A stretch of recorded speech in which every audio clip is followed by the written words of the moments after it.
pero esa experiencia de forma muy rápida como profesor, ¿qué es lo que más te marcó como profesor? Cuando me fui para Berlín como embajador, dicté clase, lo disfruté enormemente y tengo la convicción de que cuando uno dicta clase, el que más aprende es el que dicta la clase, porque la preparación de la clase, las preguntas de los estudiantes, los trabajos que elaboran, le permite a uno nutrirse enormemente. ¿Qué costumbres de Alemania llevas todos los días?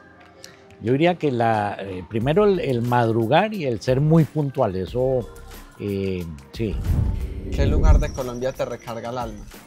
El Quindío, sin lugar a Sin dudas. lugar a dudas. Yo me voy del Quindío, es más, antes de irme del Quindío, ya me está dando el yello por regresar. Incluso muchas veces digo, yo voy a cancelar el viaje porque yo no me quiero ir de aquí. Un valor innegociable. La honestidad. A nivel de gastronomía, ¿la colombiana o la alemana? La colombo-alemana. ¿En la casa es mitad y mitad? ¿Cómo es? No, es un tercio, un tercio, un tercio. Libanés, alemán y colombiano. colombiana.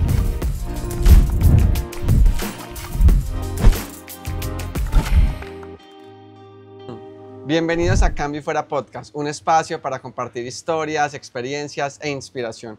Una nueva conversación. Hoy tenemos un invitado muy especial, el Dr. Hans-Peter Kansen, el rector de la Universidad del Rosario, ex embajador de Colombia en Alemania. Dr. Hans, qué bueno y muchísimas gracias por aceptar la invitación de Cambio y Fuera.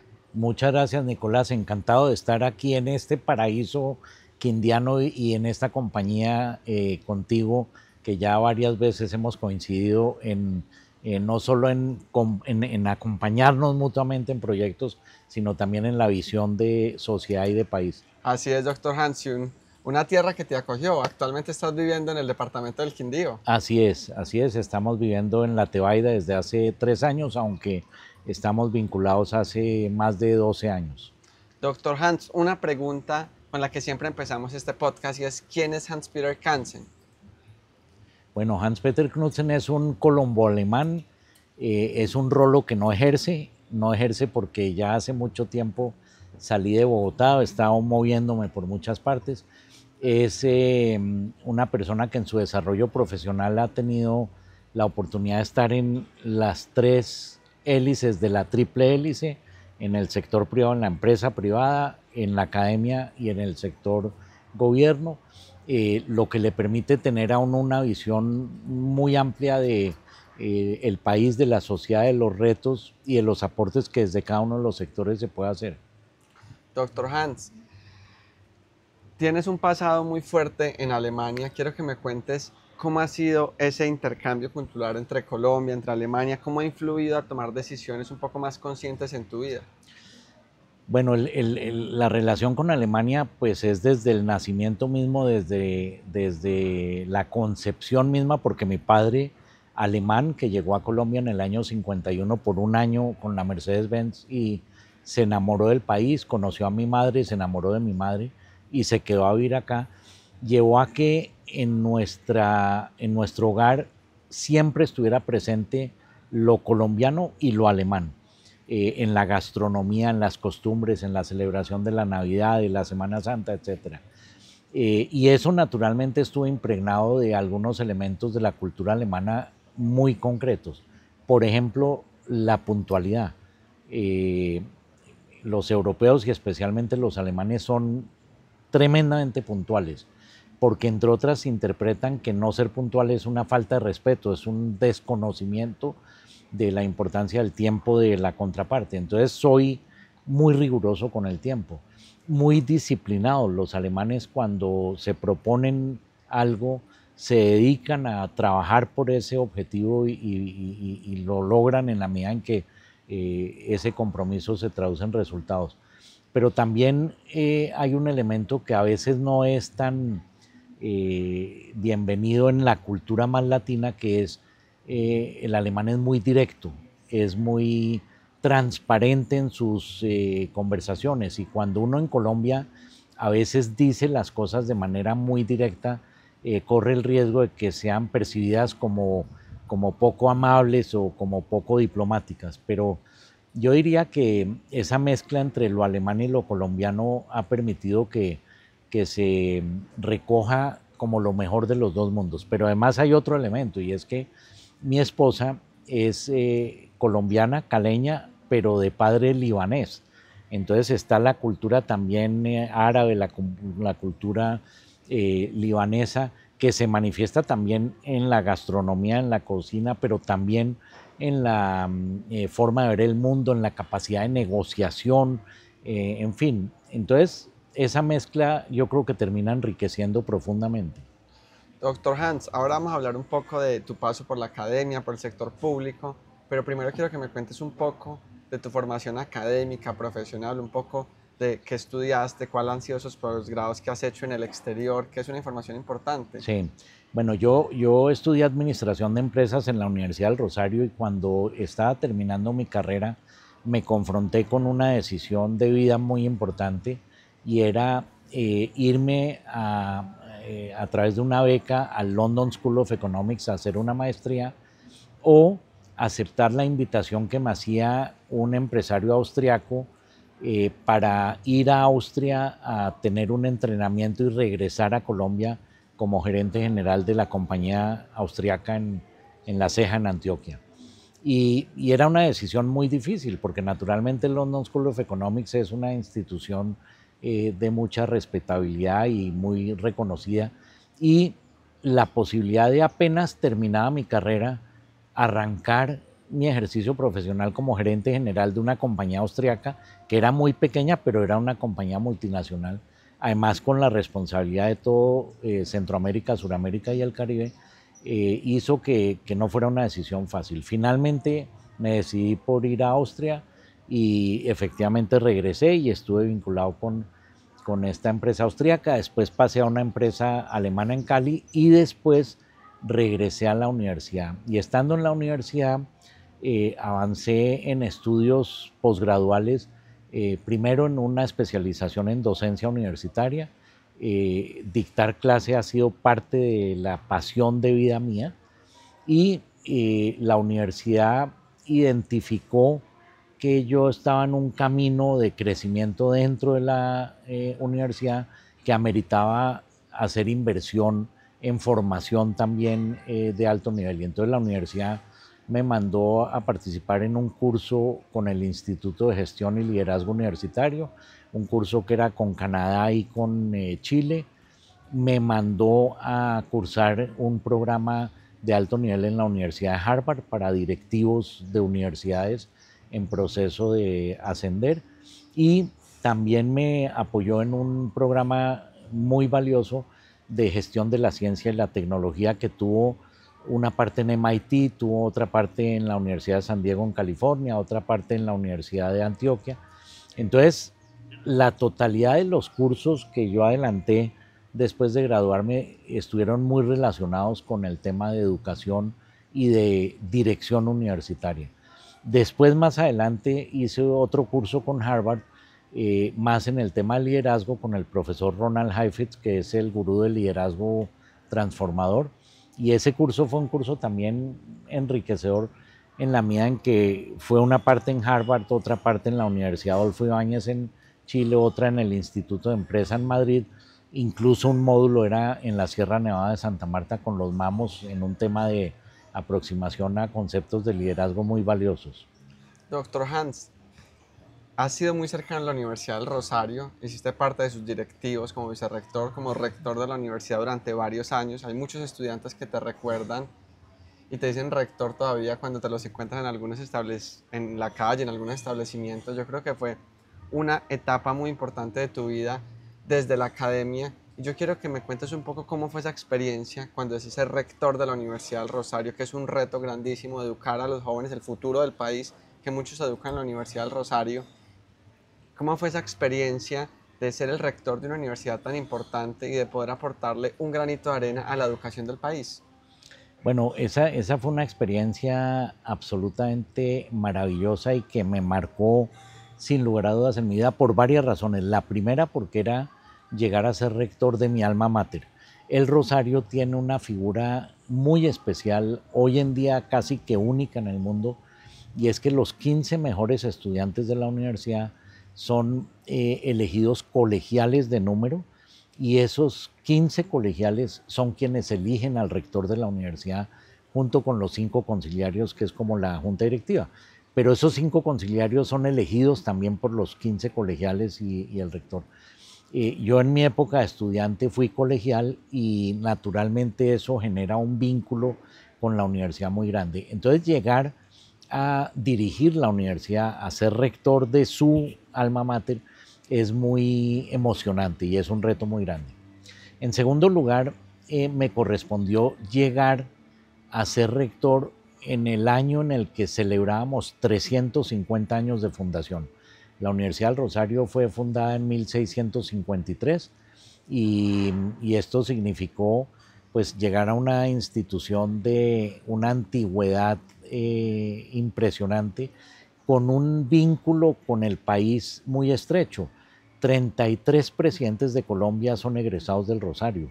Entonces, pues era una responsabilidad de mantener ese nivel de excelencia, ese reconocimiento, pero a la vez llevar a la universidad a los escenarios que el mundo le exigía en ese momento, temas de internacionalización, abrir espacios para convenios de doble titulación, para movilidad estudiantil y movilidad profesoral, dar un salto cualitativo en investigación, hacer investigación real, profunda, científica, de alto nivel, ampliar la oferta de la Universidad del Rosario, dejando de ser esa institución muy reconocida por medicina y jurisprudencia, con otros programas para hacer una universidad integral, montar o crear la Facultad de Ciencias Naturales y Matemáticas, empezar con los primeros programas de ingeniería, adquirir un terreno al norte de Bogotá, yo diría el mejor terreno que le quedaba a Bogotá, que era el Club de Polo,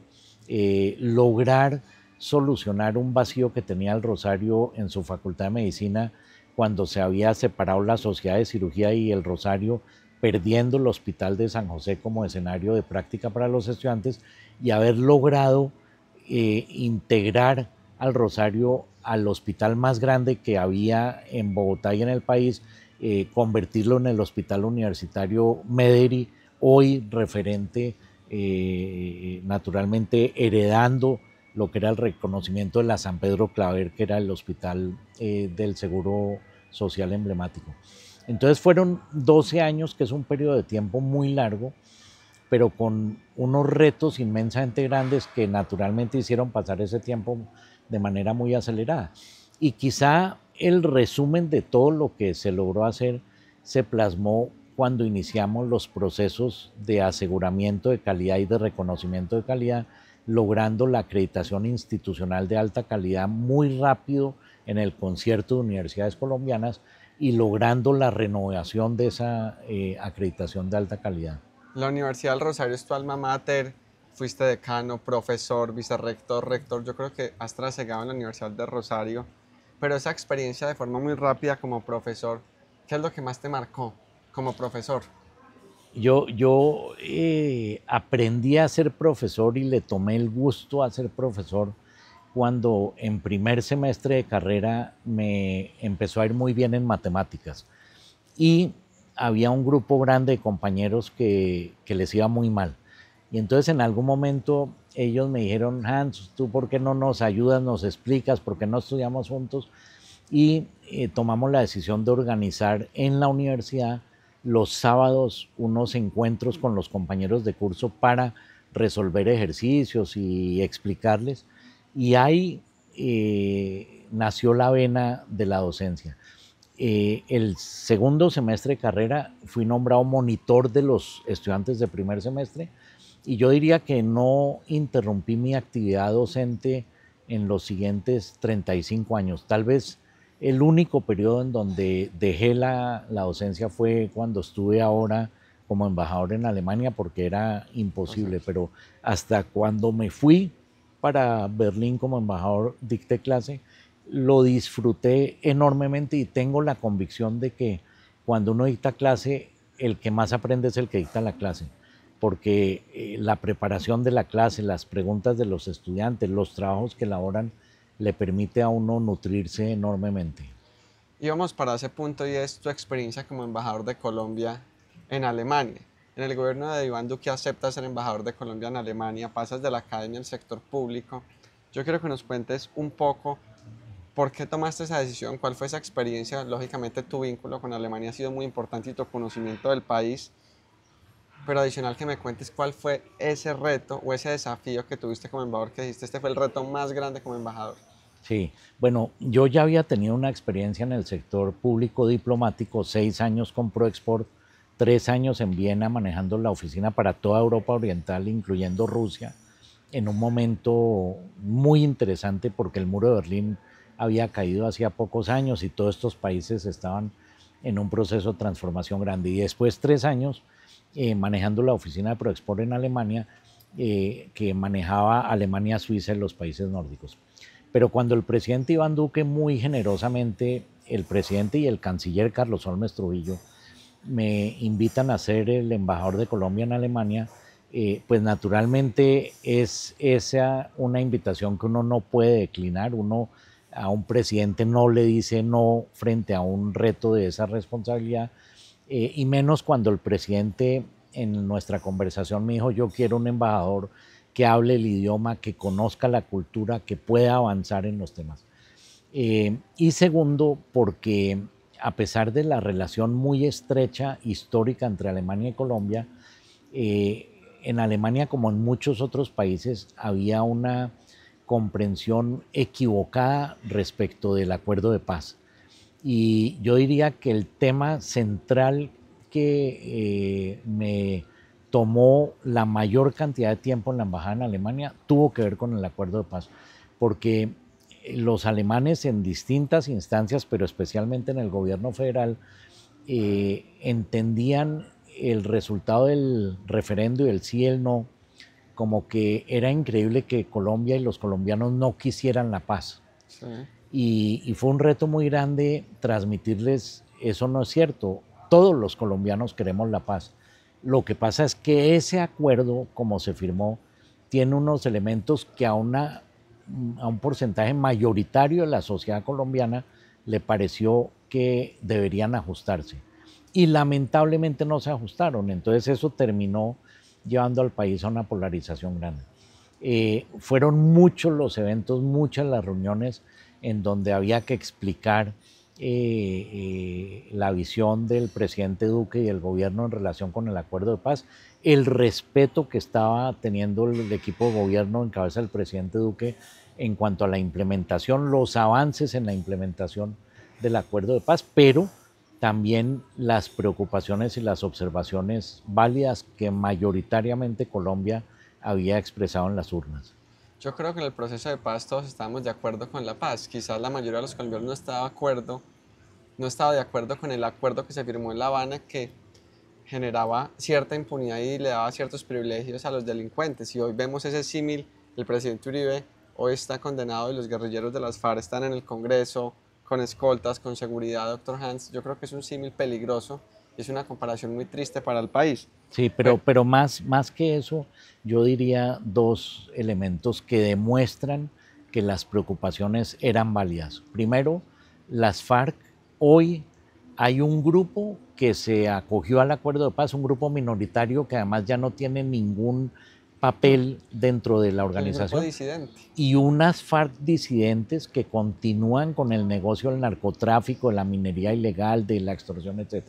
Y lo segundo es que esas curules que se le entregaron a las FARC sin ningún esfuerzo, sin ningún mérito, que se están acabando, a Dios gracias, próximamente, hoy no pueden hacer ningún balance de aporte real que le hayan hecho desde esas curules al país. Entonces, perdió Colombia la oportunidad de firmar un acuerdo de paz ajustado con unas posibilidades mucho mayores. Doctor Hans, durante tu gestión como embajador, hay tres temas muy importantes y fue la cooperación, las becas, la innovación. Yo creo que fue una gestión importante. Se fortalecieron las becas también. Yo creo que me digas durante esa gestión qué fue lo más importante para Colombia. ¿Tú qué puedes dejarle a Colombia como embajador de Colombia en Alemania? Es decir, ¿esto le funcionó al país o yo como embajador logré gestionar con el presidente Duque del gobierno esto para los colombianos desde Alemania. Sí, bueno, hay que decir con total honestidad que el tema de la relación académica y científica entre Alemania y Colombia es una relación que viene de mucho tiempo atrás, o sea, ahí no, mal podría yo echarme unas flores que no me corresponden porque efectivamente es un proceso de mucho tiempo, al punto que Colombia, en el momento en que yo estaba en la embajada, tenía el segundo mayor número de estudiantes latinoamericanos haciendo estudios de posgrado en Alemania, después de Brasil, muy cerca de Brasil, pero además muy lejos de México, casi al doble de México. Y esto iba acompañado de una relación científica muy importante. En ese momento Alemania tenía 5 denominados centros de investigación de excelencia fuera de Alemania, 5 centros de investigación en el mundo. 2 de esos 5 centros estaban en Colombia.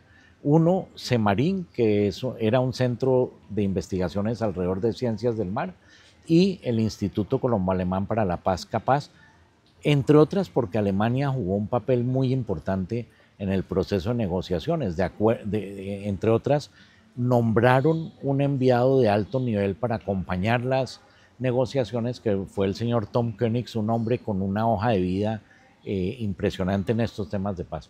Yo diría que el mayor aporte fue darle continuidad a los temas que iban avanzando positivamente, como el científico y el académico, fue impulsar el tema de las exportaciones colombianas a Alemania, defender sectores que estaban siendo atacados dramáticamente. Cito un ejemplo, el banano.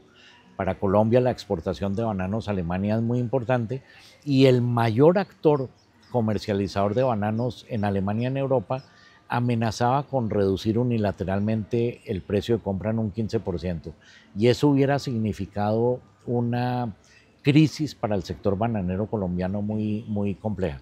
Pero hay otro sector, que es el de la palma de aceite.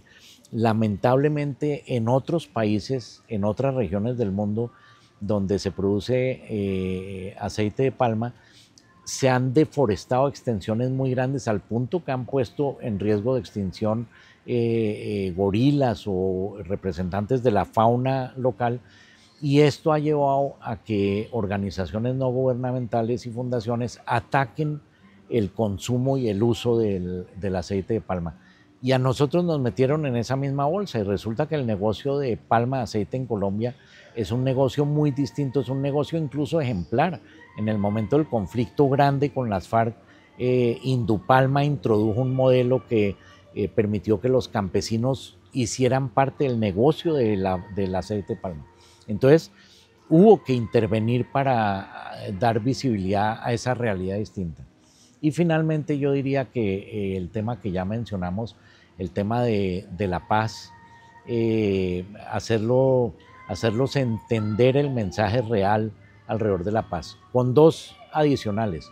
La pandemia, nos tocó la pandemia estando en Alemania, y eso implicó buscar mucho apoyo en el tema de las vacunas. 2 de los laboratorios grandes que estaban avanzados en vacunas estaban en Alemania. Con los 2 logramos acercamientos y compromisos de, si lograban la vacuna, suministrarla a Colombia. Y el otro, el paro nacional, que pues fue un reto de gobierno y social muy importante. Fue muy difícil lograr transmitir la realidad de ese paro, el origen del paro, los actores involucrados, para que lo entendieran de manera adecuada.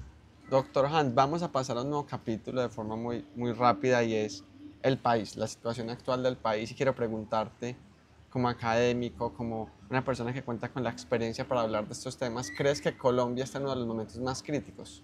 Sin lugar a dudas, sin lugar a dudas. Colombia está en un momento de polarización extrema, está en un momento de pérdida nuevamente de la seguridad, está en un momento de incertidumbre, está en un momento de pérdida de respeto por parte de los actores que deberían liderar una sociedad más hacia la conversación respetuosa y constructiva.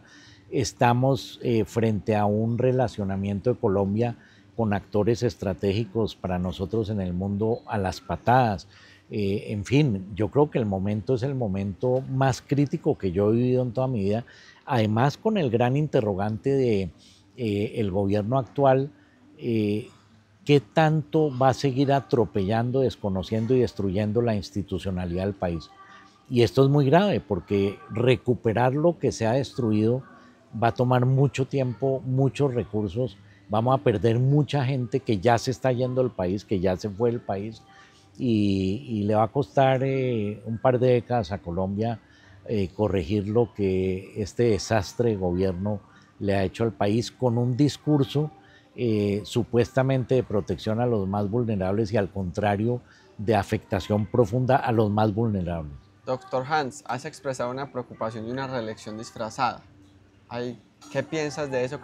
¿Crees que hay unos riesgos reales para la institucionalidad, para las instituciones de nuestro país sobre una reelección disfrazada? Yo eso lo dije hace un par de meses, ya esa duda quedó disipada, ya no es disfrazada.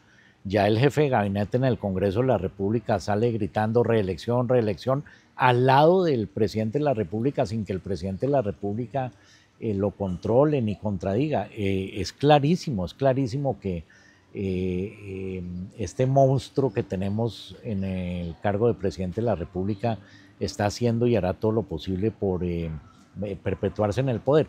Es posible que sus condiciones personales, médicas y de adicciones lo saquen de combate en cualquier momento y no lo puede hacer, pero él está pretendiendo perpetuarse, bien sea él o su proyecto, y eso sería para Colombia terriblemente grave. Doctor Hans, quiero que pasemos a un capítulo. Coincidimos en algo, el gobierno Petro se ha caracterizado por su improvisación, por su soberbia y por su falta de ejecución. Pero quiero que pasemos a un capítulo y es el departamento del Quindío, este paraíso en el que estamos hoy. Es un departamento geopolíticamente el mejor de Colombia, yo creo que es el mejor departamento del país, tranquilidad, seguridad, pero nos falta algo, oportunidades para los jóvenes, oportunidades laborales. ¿Cómo crees tú que debe ser esa fórmula? Pues la fórmula no está inventada, pero como departamento, ¿qué debemos salir desde tu experiencia para salir adelante, para generar competitividad, para generar empleo y para que los jóvenes tengan oportunidades? Sí, yo escribo una columna semanal en el Quindiano, y en una de las pasadas columnas decía, al Quindío la creación y Dios le hicieron la inversión inicial más importante que cualquier proyecto requiere. Basta ver nuestras montañas, nuestra topografía, nuestros paisajes, nuestra capacidad de trabajo, nuestra forma de interrelacionarnos con las personas de otras partes del país. Y yo digo nuestra porque ya me siento profundamente local. Entonces, la mayor apuesta nos la regaló Dios y la creación. Imagínense lo que le ha costado a Israel quitarle tierra al desierto, quitarle hectáreas al desierto para poder sembrar hierbas aromáticas, frutas, verduras y ser, entre otras, uno de los exportadores líderes en el mundo de esos productos agrícolas, robándole sequedad al desierto y teniendo que invertir en riego y teniendo que invertir en acondicionamiento de esas tierras. Y nosotros lo tenemos, nosotros nos comemos una sandía y botamos la pepa y sale la mata de sandía, y no es un decir, me ha sucedido en el jardín de la casa. Entonces, ¿qué nos falta?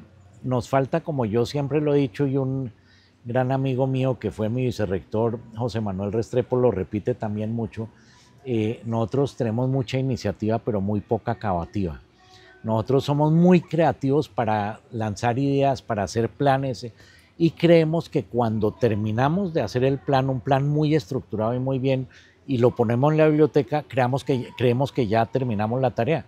Y se nos olvida que la tarea se termina cuando se ejecuta ese plan y se implementa. Pero hay luces al final del túnel.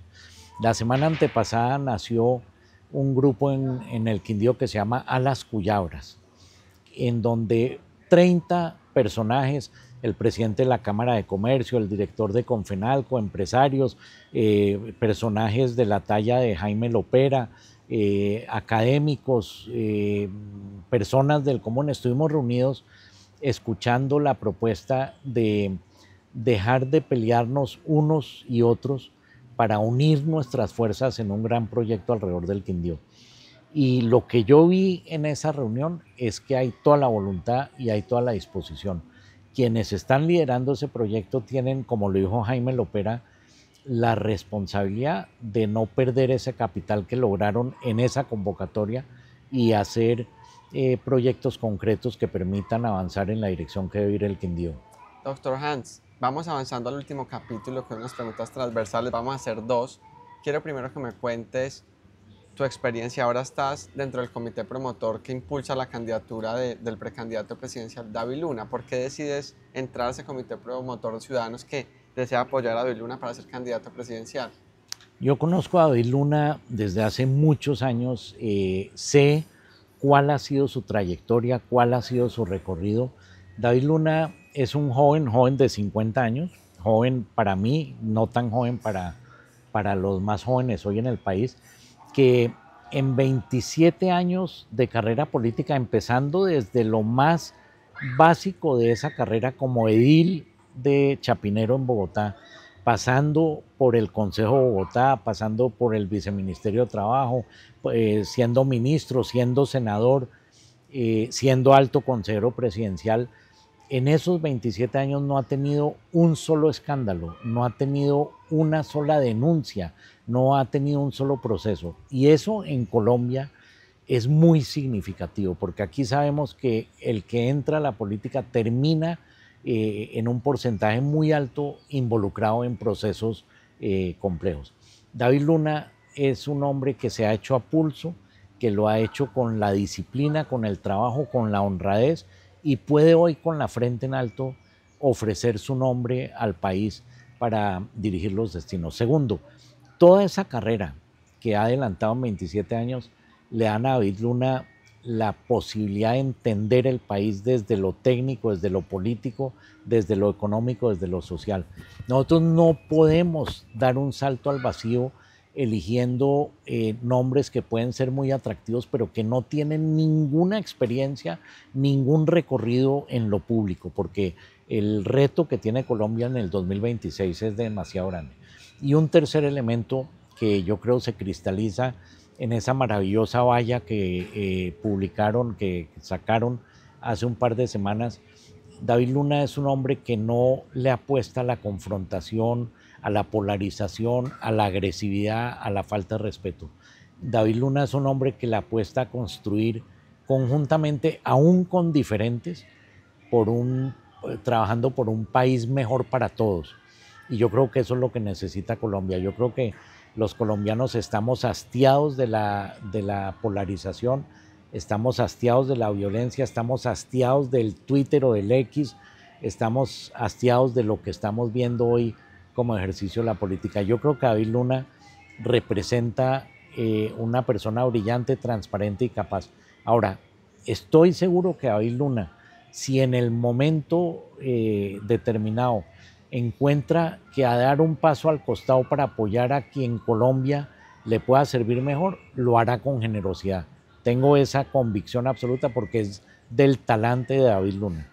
Entonces, por eso yo me siento muy honrado de que David me haya pedido que lo acompañen en ese comité para proponer su nombre y recoger las firmas, y estoy ya involucrado en el grupo programático apoyando en lo que pueda. Doctor Hans, vamos a pasar a la última sección, que son unas preguntas frescas, muy rápidas, que quiero que me contestes. ¿Qué costumbres de Alemania llevas todos los días? Yo diría que primero el madrugar y el ser muy puntual, eso sí. ¿Qué lugar de Colombia te recarga el alma? El Quindío, sin lugar a dudas. Sin lugar a dudas. Yo me voy del Quindío, es más, antes de irme del Quindío, ya me está dando el yello por regresar. Incluso muchas veces digo, yo voy a cancelar el viaje porque yo no me quiero ir de aquí. Dentro de los cargos que has tenido, ¿cuál ha sido el que más te ha motivado, te ha gustado, te ha inspirado? Yo diría que en su momento cada uno ha sido muy inspirador y muy motivante, pero como reto el de la rectoría de la Universidad del Rosario, por todo lo que significaba. ¿Tienes una red social de tu preferencia? ¿Cuál es tu red social favorita?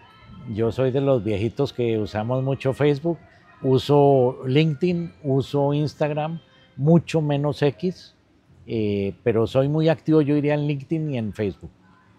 Un valor innegociable. La honestidad. ¿Qué te motiva? ¿Qué te inspira actualmente? Temas que yo vea que van a generar un impacto positivo. Y voy a citar un ejemplo. Aquí en Armenia está el Banco de Alimentos de Armenia, o el Quindío, que maneja el obispo. Ese es un proyecto que tiene altísimo impacto. Estuve un tiempo vinculado, salí con la frustración de que no lográbamos avanzar, pero quisiera que al Banco de Alimentos le fuera muy bien porque puede ayudar a mucha gente. A nivel de gastronomía, ¿la colombiana o la alemana? La colombo-alemana. ¿En la casa es mitad y mitad? ¿Cómo es? No, es un tercio, un tercio, un tercio. Libanés, alemán y Alemana y colombiano. colombiana. Doctor Hans, ¿te ves como ministro en el futuro? No, y esa fue una conversación muy seria y profunda que tuve con mis hijos y con mi esposa a raíz de personas cercanas que eran ministros y que se les acabó literalmente la vida, y hubo el compromiso familiar de que jamás me embarcaría en un proceso de esos. Y de ocupar una posición pública en el departamento del Quindío para retribuir a este departamento. Cualquier opción en la sombra y en el anonimato que le permita a uno contribuir. Desde una candidatura en el 2027, en el 2026, descartada. ¿Mía? Sí, totalmente, totalmente. Pero sí apoyando opciones que estén alineadas con lo mejor para el departamento. Doctor Hans, ¿eres de café? ¿Tomas café? Tomo café todos los días al desayuno. ¿Con azúcar, sin azúcar? Soy de los ignorantes que le echo azúcar. y la parte alemana de la costumbre, le echo un poquito de leche fría también. Doctor Hans, muchísimas gracias por acompañarnos en esta conversación de Cambio y Fuera. Qué bueno que nos puedas enviar un mensaje final para los quindianos, para los jóvenes, para todas las personas que nos ven en este podcast. Sí, muchas gracias, Nicolás, por la invitación. Yo ayer tenía una conversación con un grupo de jóvenes en Medellín y ellos me transmitían un mensaje de mucho pesimismo, de mucha oscuridad. Y yo les dije, les recomiendo que se lean un libro que se llama El optimista racional, que escribió Matt Ridley. En El optimista racional se demuestra que sin lugar a dudas la humanidad hoy está muchísimo mejor de lo que estaba hace 30 y 50 años, pero muchísimo es muchísimo. Y lo mismo sucede con Colombia. Nosotros nos quejamos, nos damos látigo diciendo es que no hemos hecho la tarea, y yo creo que eso no es cierto. Yo creo que Colombia ha hecho muy bien la tarea, ha logrado avanzar. Sin lugar a dudas, estos 3 años. Sin lugar a dudas, hubiéramos querido avanzar mucho más. Pero si uno mira las tasas de alfabetismo, si uno mira el número de mujeres que mueren en el parto, si uno mira el nivel de desnutrición, etcétera, Colombia ha hecho la tarea. Un amigo, compañero de universidad que hoy vive en República Dominicana hace ya 25 años, en una reunión precisamente aquí en el mismo hotel, hablábamos de las dificultades de Colombia y, hombre, Colombia está en un momento muy difícil.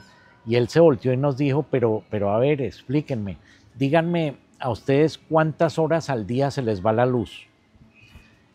No, pues a nosotros se nos va cuando hay algún daño o cuando, bueno, díganme cuántos días de la semana, esto antes del racionamiento de agua, cuántos días de la semana les quitan el agua. Díganme cuántas calles de las ciudades y poblaciones de Colombia están invadidas de aguas negras que circulan por esas calles donde camina la gente.